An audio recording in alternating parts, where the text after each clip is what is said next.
Welcome to Popternative, where we dive into topical discussions from the worlds of pop culture, social media, and sports.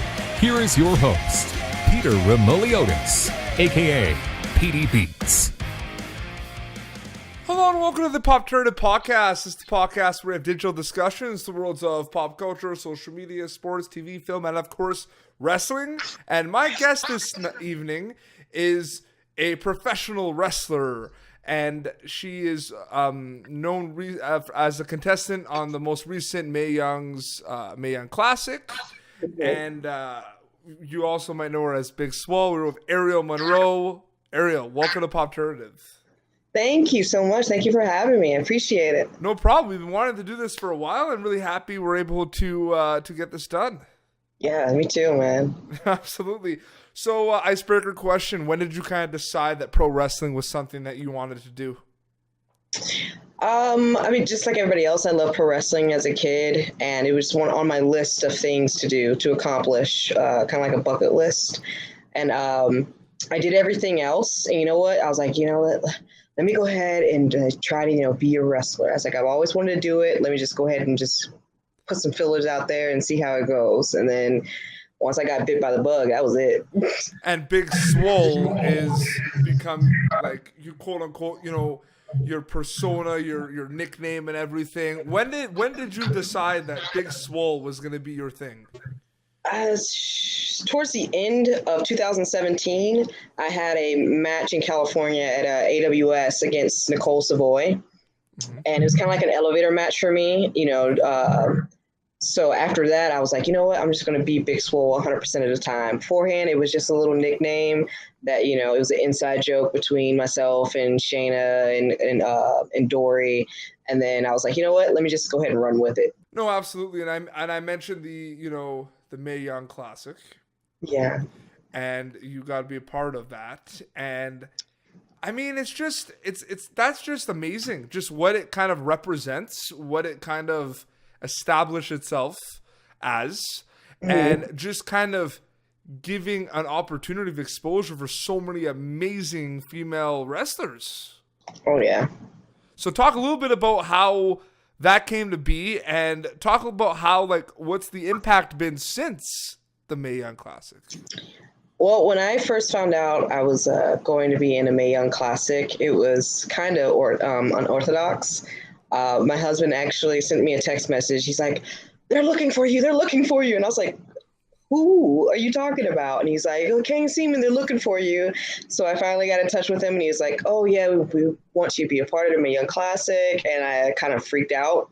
So I was like, oh, man, I don't know if I'm ready for that. Everybody goes through that feeling of self-doubt, essentially. And kind of just when it happened, I was in that zone. I got there and it felt, I wouldn't say maybe it felt like home, but just it felt right. Because all of the women there, there was so much talent in one room. And then no one was catty. There was no drama. Everybody was happy for each other. It was something that you don't see often. Yeah. Women are usually painted as fickle, and, some women are, but in this lot, it was nothing but stars in there. And there was a lot of friendships, I feel, too. Mm-hmm. Yeah, I met a lot of people that I wanted to meet, and actually kind of had my little clique, that I went and talked to every day. It was Jenny, Killer Kelly, Isla Dawn, Tony Storm. It was a fun group to be around. Tony Storm, the winner. Yeah. That was a great match. Awesome. That was a great match. It was. I was rooting for her and screaming at my TV like, yeah, you better get it. So it's funny because one thing about Tony Storm, and it will kind of get me to my next question, is one of my favorite things about pro wrestling is the music. Music. You know what? The music it's important. Mm-hmm. It is. It can make or break you. It really can. It's amazing. There's so many. Tony Storm's theme is awesome because I'm a big metal rock guy, right? So right. They've CFOs they've just hit it out of the park with a lot of their theme songs that they made for wrestlers. Really have. They really have. It's a bunch of talented folks. No, absolutely. So, Really have talented. you ever thought about how important wrestling is, music is in wrestling? Like, do you ever like think about that, or is that just kind of something that kind of goes with the territory? Oh yeah, no, I believe that it sets the tone. It, music can tell you exactly who a person is based off that first couple notes or those first, lyrics. I believe it's very, very important when choosing your theme song or, like picking between whatever they give you, you have to pick what feels right to you. Because if you don't feel it, then it's going to show on your face when you get out there. No, absolutely. And I find it funny how NXT, when they had, Kevin Owens and Finn Balor, Samoa Joe, like that NXT era, like after kind of like when Sami Zayn went to the main roster, they were really focusing on like that NXT Loud campaign where they were kind of promoting a lot of the bands that they were using for theme songs. And I thought that was that set the tone for like, we're not only in kind of the NXT or like the new like breed of talent era, but we're also in an era where music is kind of like being promoted as a really big part of wrestling, because it was always there, but now we're actually being told it is a big part of it. Yeah, that's part of wrestling, I guess, that I miss. I miss being able to be like, oh yeah, I know who did that song. I know who did this song. It always made it even more interesting because once that song hits, you're like, yeah, that's like your first impression of someone. Lita's theme song was the best. Do you remember Lita's theme song when that would come in? Yes. You know who I loved for a very long time? I still love Randy Orton's theme song. Yeah. Which one? Yeah.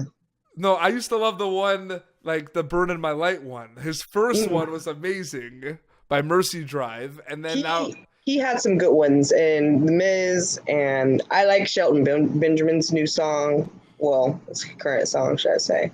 No, absolutely. So what do you kind of think? What I find, you just mentioned, The Miz, Shelton Benjamin. You mentioned guys that have had opportunities to be like they've been heels, but they've had opportunities to be faces. And I've always said this. I always found like Shelton Benjamin was a face for a while, but I've always liked Shelton Benjamin as a heel. That's just me. He was better as a heel, in my opinion. He has that baby face. And so you never see it coming. So you're like, oh, it's a baby face. I expect him to be a baby, but then you're like, oh wait, no, I like this. So my question for you, my question for Big Swall is, in general, what do you kind of think is the most challenging thing? Is it to be a face or to be a heel in pro wrestling?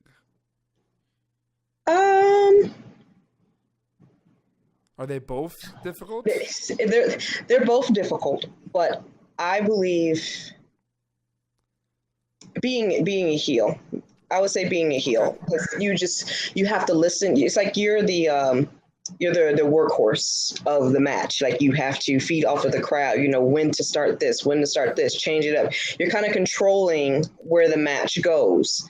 Essentially, it's your job, to get that sympathy for the babyface, and it's hard. It's hard work, especially if you're already over. It definitely is very difficult, and I think though we're seeing a movement in wrestling where people now like what WWE is doing with Becky Lynch with this like anti-hero Stone Cold kind of feel to it, or what it has more of like a heel feel to it, is kind of like, it's like people want to love the bad guy now, like the heel. Do you feel like wrestling's going in that direction a little bit? Yeah, people always love the bad guy. I mean, my favorite Avenger is Loki. So, I mean, people are always going to love that heel, love that bad guy. They always want to see them succeed a little bit, I saw Captain Marvel yesterday, by the way, and I loved it. It was awesome. I saw Captain Marvel. I liked it. I think I had a lot of fun. I think it's getting mixed reviews, but I enjoyed it. Yeah, I wouldn't put it against Wonder Woman. I'm still like, Wonder Woman was, better, but it was really good. Absolutely. It was something different. I was expecting the fight scenes and her not backing down, her being supercharged, and I was like, okay, There's a lot of comedy in those movies now too, and I feel like they're becoming a big part of it as well. Yeah, yeah. Samuel Jackson was hilarious. He Yeah. had some funny moments in that. I was like, oh, this is funny. I'm used to him being so serious. Yeah. It was great to see, with the eye. Now, you did mention that you have been sidelined for about 3 months, and now you're kind of working really hard to get back in the ring. What has kind of been some things that you've kind of said to yourself once you're kind of like medically cleared to return? Like, what are some kind of goals for Aerial Monroe, aka Big Swole, like when you get back? My main goal was to actually just to grow. This is my year to like grow, learn, change. That's basically it. Like I want to get bigger in size, so I was like, okay, I'm going to bulk up this year. Okay, I'm going to try new things in the ring. I'm going to expand my repertoire, and also learn from others. Like I'm going to start taking classes from Jack Gallagher on Wednesdays at the Pro Wrestling 2.0, and just learning something, something different. Well, you're always. I feel like we always learn. Oh yeah. Like I feel like there's nonstop learning all the time, and I feel like every time you were gonna have. So here's my question then: when you were in the Mae Young Classic, what were some learning experiences? Because there's always going to be learning experiences like everywhere. The Mae Young Classic, really, I was just so engulfed with everything. I was just learning how TV works. Yeah. That's something that, you don't get taught at training classes. So it was very interesting that, hey, working angles, what am I looking for? Constantly putting it in my head now. Okay, hey, I need to do this way towards this camera because this is where it's at. This is where hard camera's at, I kind of get in that technical side of wrestling, like that, learning more so the stagehand part, just so I know where things are.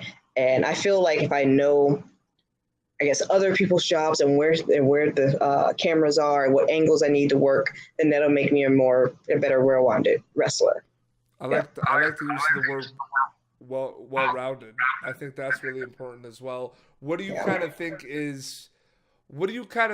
like how does one become well-rounded in wrestling? I mean, in terms of like the fans and the crowd and like what they like to see, right? I feel like a lot of wrestlers are getting success because they're not afraid to kind of push the envelope and try something new, but they all of them, even going back with John Cena, right? He has his 4 or 5 moves that he's very good at and gives the crowd, right? Do you think that will kind of allow someone to kind of become more well-rounded, like kind of like learning kind of like move set and kind of like really, really owning it?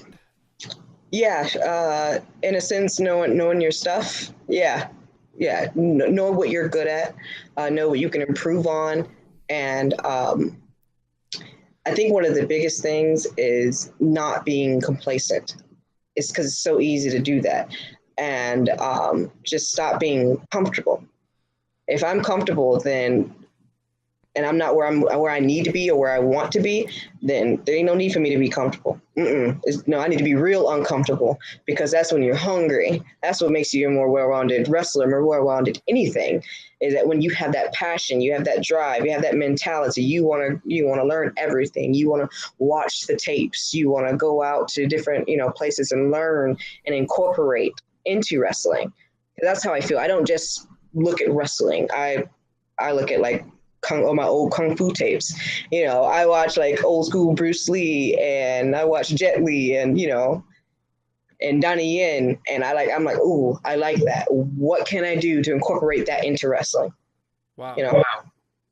It's like some of my moves are very unorthodox. Like I'm pulling out like cartwheels into a stall. Like I just literally stole that from like an 8-man video. For a lot of people that have watched you, they definitely know that. So here's what I want to know now: who is Big Swole in the ring, and who is Big Swole outside of the ring?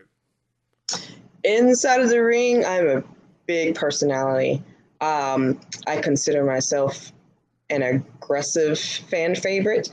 Yep. Like, my thing is, I ain't no killer, but don't push me. I have that point in the matches where it never fails, where if I get hit enough times, that big swole is coming out. All that personality is coming out. Now you're getting, a different side of me, someone that's not going to let up. The chant is coming too. Right. Yeah, Swole, you hear the swole. I'm like, hype myself up. Swole. I love it. Outside of the ring, I'm just as crazy. I'm big. Like my personality, people will tell you, like, I'm always with the laughs. I will always find where the best food is at. Yep. I consider that a talent of mine.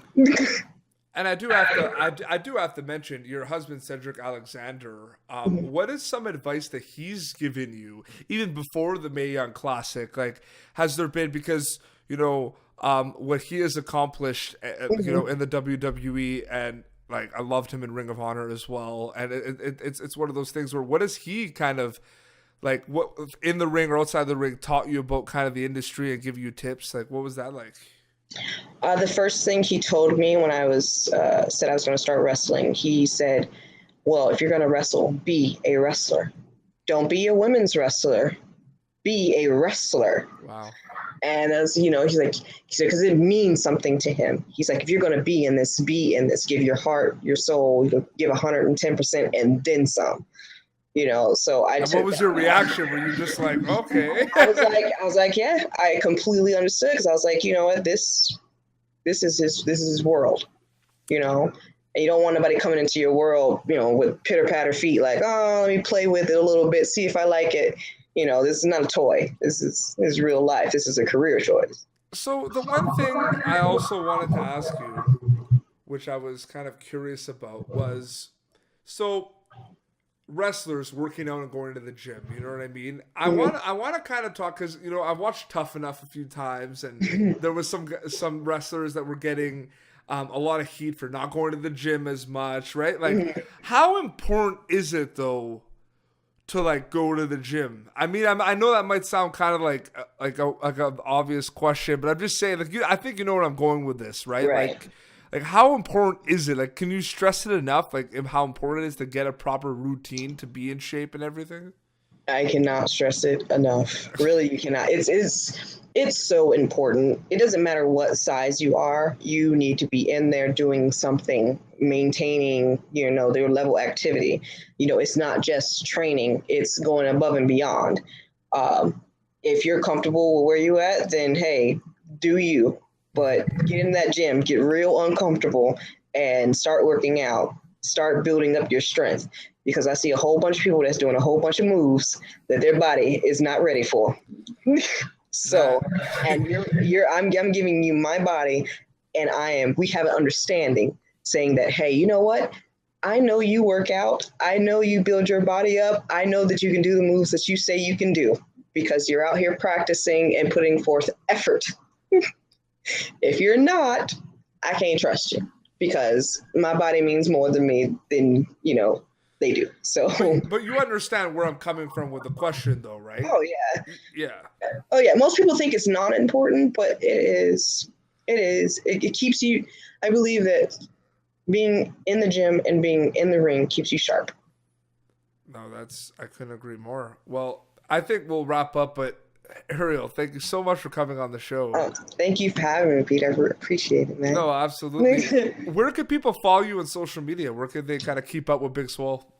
Yeah, you can follow me on Twitter at Aerial Monroe. That's AERIALMONROE, and at Aerial_Monroe on Instagram. Perfect. Well, I wish you all the best, and thank you. Well, I'm really excited to see you back in the ring. So let's get it done. Awesome. Thank you so much, man. Appreciate it. No problem. This has been Popternative, youtube.com/Popternative for previous video episodes, Spotify, iTunes for the audio onlys. And until next time, this is Big Swole and PD Beats signing off.